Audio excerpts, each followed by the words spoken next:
Hi folks, welcome to review day 3. Today we're going to be going over chapter 5b as well as chapter 6. So chapter 5b was a continuation on rational exponents and radicals, right? So we started with solving equations that had rational exponents and radicals in them. Now, when you have rational exponents versus radicals, they do differ slightly, but you have the same 3 core steps. Your first step is always to isolate either the radical or the expression that has the rational exponent attached to it. So you are always trying to isolate that. That means if there's anything being added or subtracted to the radical or being multiplied or divided by the radical, right, we have to isolate those things. So if you have something that's added or subtracted, you have to subtract it or add it back, right, to the other side. If you have something that's multiplied, you have to divide it to the other side. All right? After you isolate, then we have to exponentiate. And remember, you exponentiate based off of either the root of the radical, right? So if you have a cube root, that means that you're exponentiating both sides to the power of 3. Or if you had a fourth root, you'd exponentiate both sides to the power of 4, so on and so forth. But if you have a rational exponent, right, so if you have a rational exponent of 4/3, right, something's being raised to the 4/3 power, in order to get rid of that, you have to raise everything to the 3/4 power, right? You raise everything to the reciprocal power. And that's because when you have things like the power of a power, right, those are being multiplied, so you get 4 times 3 over 3 times 4, which is 1, which is what we want. After you exponentiate, then you solve for x, all right? So isolate, exponentiate, solve for all of your equations that have rational exponents or radicals in them. So we have a little example here. We have the square root of x minus 1 plus 2 equals 4. All right, so our first step is to isolate our radical. So I have to subtract 2 from both sides. Then I'm left with the square root of x minus 1 equals 2. All right, so I've isolated the radical. Now I have to exponentiate. Since I have a square root, I'm going to exponentiate by raising both sides to the second power. So the square root of x minus 1, quantity squared, the square and the square root cancel. So I'm left with x minus 1 equals 2 squared, which is 4. Our final step is to solve for x. So I'm going to go ahead and add 1 to the other side. And we get that x equals 5, all right? So regardless of if you have a radical, like a square root, or if you have something like, if we instead of a square root, if we had this being raised to the 1/2 power, all right, which is the exact same thing as a square root, right? Then instead of squaring both sides, we raise both sides to the reciprocal power, which is instead of 1/2, the reciprocal of that is 2/1, which is the same thing as 2. All right, so keep in mind that you can always treat radicals like exponents and vice versa.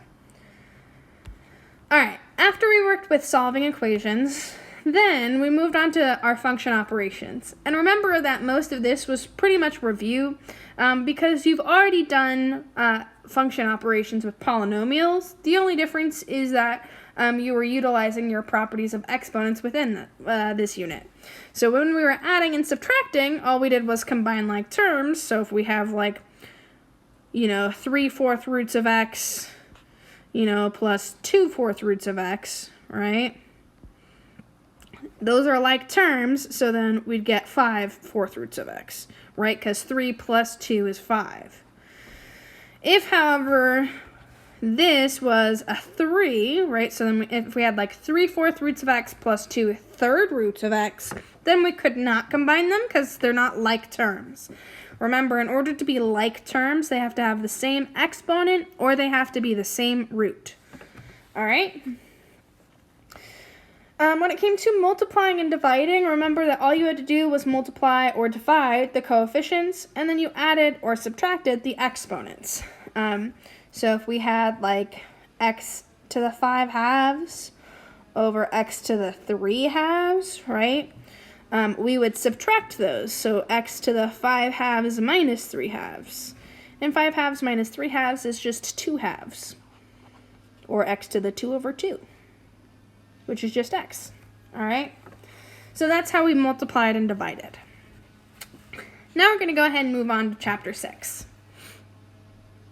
So with chapter 6, that was all on exponential growth and exponential decay.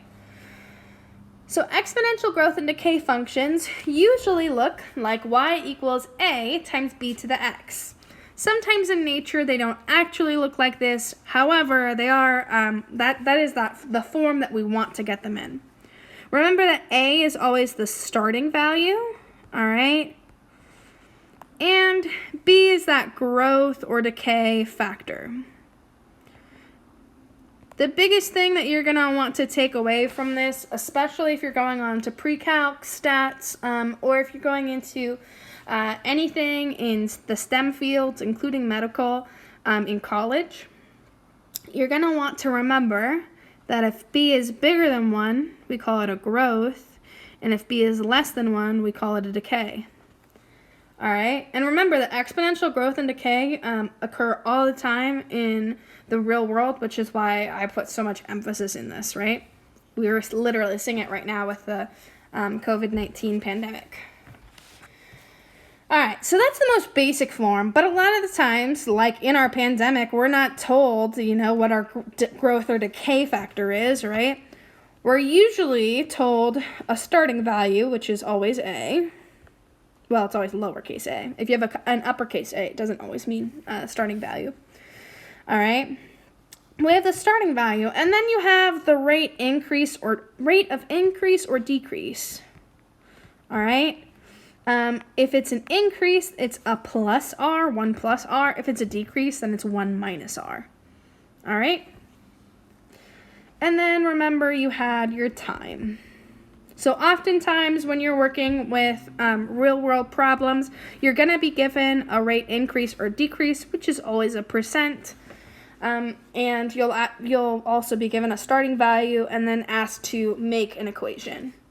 Similarly, in the real world, right? So like actual scientists, see how many people were initially sick, see the rate at which people are getting sick, and they use this in order to see how many people would get sick over an amount of time, right? So that's what actual data people and scientists and mathematicians that work for the government, that's what they're currently working on, especially virologists the people that study viruses. They are working with these exact models. All right, so this isn't just some random math thing you'll never use again. Now this next piece, any of you that are planning on ever owning a debit card, ever owning a car, ever owning a house, or ever owning a credit card, or ever going to college and taking on a student loan, all of you are going to be using compound interest.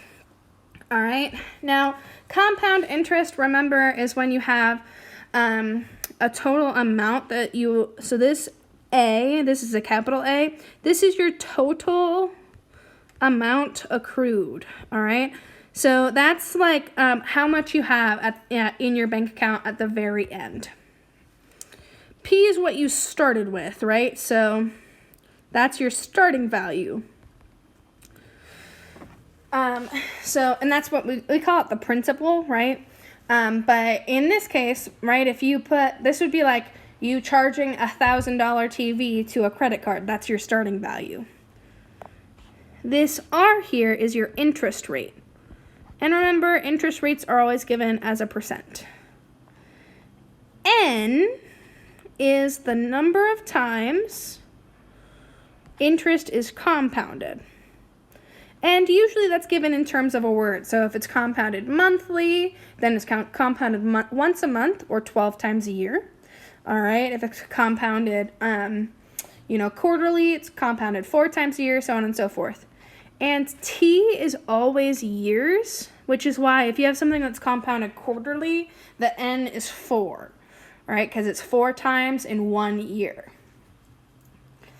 So I'll add that to your definition of N.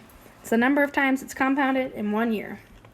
All right, so this is definitely going to be one of probably your biggest math formulas that you'll probably ever use, because regardless of what your next step is, whether you're done with math or whether you're pursuing a career in math, all of you are going to be using interest at some point in your life.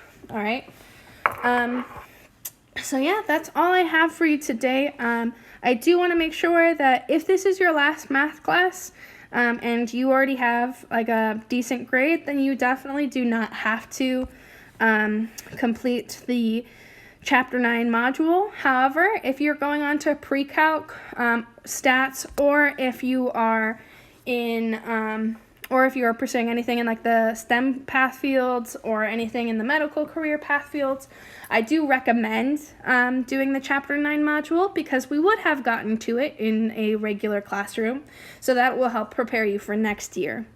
However, if this is the last math class you ever take, I do want to tell you congratulations for making it through. I know this trimester has been extremely difficult, but I'm very proud of all of you, and I wish you the best of luck in your future endeavors. If you ever need anything, feel free to shoot me an email, and, can think about, as you're finishing up trimester 3, if you ever need anything, I'm always here for you. All right?